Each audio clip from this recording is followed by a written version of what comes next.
নানান জল্পনা কল্পনার অবসান ঘটিয়ে, সব শঙ্কা অনিশ্চয়তার অবসান ঘটিয়ে অভিযুক্ত সেনা কর্মকর্তাদের আন্তর্জাতিক অপরাধ ট্রাইব্যুনালে হাজির করা হয়েছে।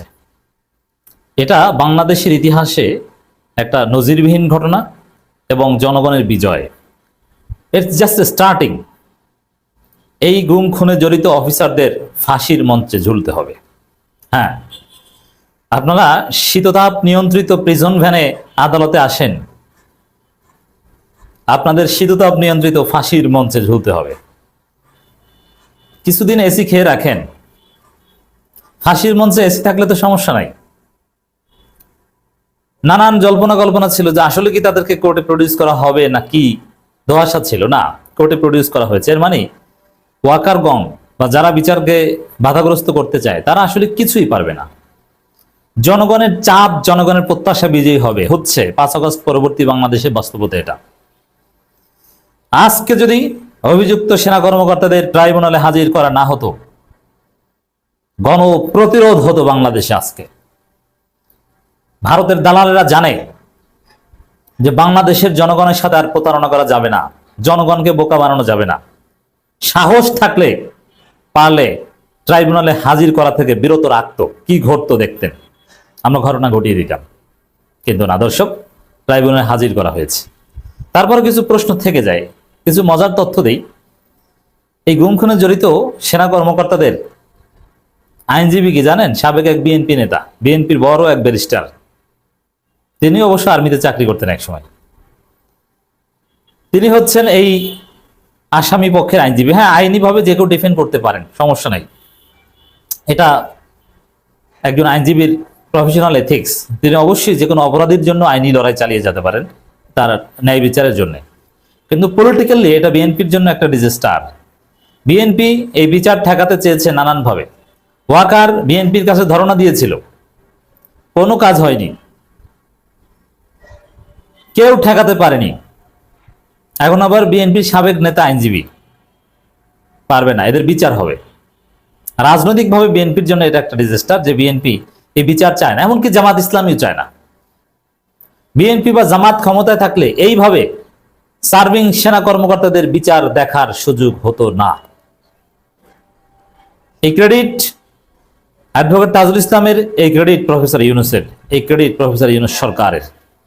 তবে হ্যাঁ, এখানে কিছু কথা, যেমন সাবেক আইজিপি, সাবেক মন্ত্রী, তাদেরকে হাত করা পরিয়ে ভাঙাচুরা প্রিজন ভ্যানে হাজির করা হয়। কিন্তু এই অভিযুক্ত সেনা কর্মকর্তারা, তাদেরকে শীততাপ নিয়ন্ত্রিত ভিআইপি প্রিজন ভ্যানে হাজির করা হয়েছে। এবং প্রিজন ভ্যানের কালার দেখেছেন, অনেকটা জলপাই কালারের মতো, সবুজ কালার, মিল আছে, মানে দেখলেই মনে হয় ওটা সেনাবাহিনী নিয়ন্ত্রিত। মানে তারা সে স্পেশাল অ্যাডভান্টেজ কিন্তু নিয়ে ছেড়েছে। তবে হ্যাঁ, এটা কোর্ট পরবর্তীতে নির্দেশ দেবে। আসামি পক্ষের আইনজীবীরা তারা আবেদন করেছে তাদের সাথে যেন মোবাইল ফোন থাকতে পারে, কমিউনিকেশন করতে পারে। চিন্তা করেছেন, গুম খুনে জড়িত তারা যেন খুব সহজে যোগাযোগ করতে পারেন সাবজেলে থাকা অবস্থায়। মানে তারা ক্যান্টনমেন্টের ভিতরে সাবজেলেই থাকবেন, আবার তারা যেন যোগাযোগও করতে পারে। জাস্ট গৃহবন্দী, নজরবন্দির মতো, কারাগার না, তারা কারাগারে রাখতে চায় না। এ ধরনের ভয়ঙ্কর অপরাধীদের হাই সিকিউরিটি কারাগারে রাখতে হবে। আদালত হয়তো শীঘ্রই সিদ্ধান্ত দিবে যে না, তাদেরকে প্রচলিত জেলে রাখতে হবে। এখন পর্যন্ত এই শীততাপ নিয়ন্ত্রিত, এটাই তো বৈষম্য। আওয়ামী লীগের মন্ত্রীরা শীততাপ নিয়ন্ত্রিত প্রিজন ভ্যানে চায় না। প্রিজন ভ্যানের অবস্থা কি দেখেছেন? যারা ভিতরে গিয়েছেন তারা জানেন, আমি জানি। প্রিজন ভ্যানের ভিতরে বসার জায়গা নাই, একদম ভাঙাচুরা, ভিতরের যে বেঞ্চগুলো এগুলো ভাঙা থাকে এবং শ্বাস প্রশ্বাস বন্ধ হয়ে যায় অনেকটা এরকম। আসামিরা, অনেক আসামি একটা ভ্যানের মধ্যে নিয়ে আসে এবং আলো বাতাস নাই, একটু ফাঁকা জানালা থেকে তাদেরকে কোনো রকম তাকাতে হয়। মানে ওটা প্রিজন ভ্যানে যতক্ষণ থাকে আসামিরা, ততক্ষণ মনে হয় তাদের কাছে এটা একটা জাহান্নাম। কোন রকম ওখান থেকে যেতে পারলেই হয়, তাড়াতাড়ি আমাকে জেলের মধ্যে নেওয়া হোক।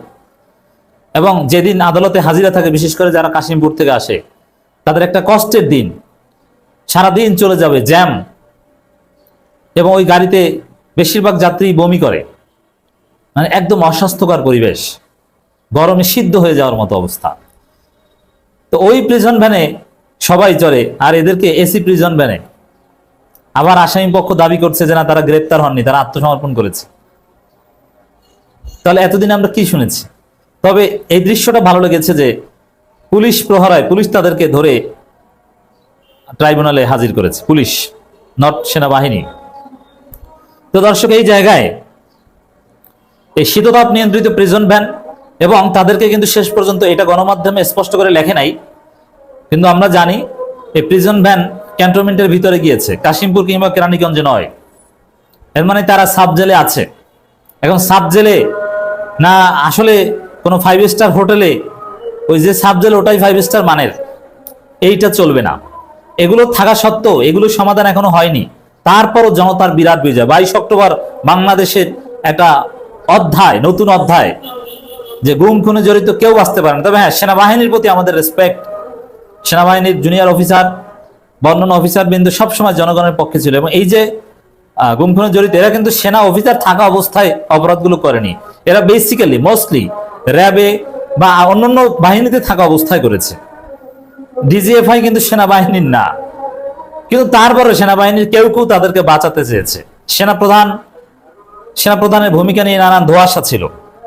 তো দর্শক, শেষ পর্যন্ত তাদেরকে আদালতের মুখোমুখি করা গেছে, নিয়মিত তাদেরকে আদালতে আনা হবে, এবং এক পর্যায়ে আমরা যদি চাপ দিতে পারি, জনগণ যদি সোচ্চার হয়, তাদেরকে ওই সাব জেল বাদ দিয়ে তাদেরকে প্রচলিত কারাগারে রাখার ব্যবস্থা করা হতে পারে, তাদের বিচার হবে। কেউ কেউ মজা করে বলছেন যে শীততাপ নিয়ন্ত্রিত প্রিজন ভ্যানে এসেছেন, ওই প্রিজন ভ্যান হয়তো আলাদাভাবে বানানো হয়েছে, ওটা তো থাকার কথা না ক্যান্টনমেন্টের ভিতরে। ওই শীততাপ নিয়ন্ত্রিত ফাঁসির মঞ্চে ঝুলতে হবে, এদের ফাঁসি হবে, কারণ এরাই গুম করেছে, এরাই খুন করেছে। অতএব এদের বাঁচার কোনো অধিকার নেই, তবে বিচারের ভিত্তিতে এদের ফাঁসি হতে হবে। হেফাজতে থাকা 15 সেনা কর্মকর্তাদের খুব সকালে, একদম সকাল সকাল, এত সকালে বিচারকরা ঘুম থেকে আসে, উঠে বোটে বসে না কি কে জানে, খুব সকালে তাদেরকে ট্রাইব্যুনালে হাজির করা হয়েছে, এবং এই 15 সেনা কর্মকর্তাকে গ্রেপ্তার দেখিয়ে কারাগারে পাঠানোর নির্দেশ দিয়েছে আদালত। এবং অ্যাডভোকেট তাজুল ইসলাম চমৎকার করে ব্রিফিং করেছেন। তাজুল ইসলামের মধ্যে কনফিডেন্স ছিল, কোনো ভয় নাই যে তাদেরকে বিচার করা হবে, এবং এই বিচার তারা এড়াতে পারবে না। আইন অনুযায়ী বিচার হবে, ন্যায় বিচার হবে। অতএব বাংলাদেশে একটা নতুন অধ্যায় প্রবেশ করলো। আমরা এদের ফাঁসি দেখতে চাই, এবং ফাঁসির আগে বিচার চলাকালীন সময়ে যাতে বিচারকে প্রভাবিত করতে না পারে, এই জন্য এই আসামিদের আমরা কাশিমপুর কিংবা কেরানীগঞ্জ কারাগারে হাই সিকিউরিটি সেলে দেখতে চাই।